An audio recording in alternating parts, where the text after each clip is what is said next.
چه خبره؟ لاتاری برنده شدم. نه دروغ میگی. برو وسیله‌تو جمع کن. چی بردارم؟ هر چی داری و نداری جمع کن، از زندگیم برو بیرون.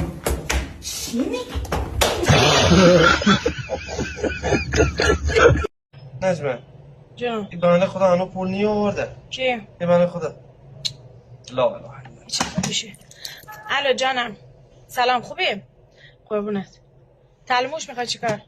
موش اومدن؟ نه من تلموش ندارم. نه موش اومده؟ آره بهش بگه ذره پنیر سهمه کن بذار گوشه آشپزخونه میخور خودش میمیره دیگه. مصطفی میگه یه ذره پنیر سهمی کن بذار گوشه کنار دیوار آشپزخونه میخوره دیگه میمیره. آره بعدا میتونی برش داری. پنیر نداری؟ بگو یه ذره بیسکویت هم بذاره خوبه. میگه اگه بیسکویت تا جا پنیر بذاری اوکی خوبه. بیسکویت هم نداری؟ میگه بیسکویت ندارم. بگو یه ذره نونی، اگه نون هم بذاره نونم خوبه میخوره. میگه یه ذره نون بذار. یه ذره نون سهمی کن بذار جا پنیر. آره میگه نون ندارم. نون ندارم. یه از گوشی من بده. یه از گوشی من بده. الو سلام. اون موش بیناموس اومد خونه شما چی گویی بخوره؟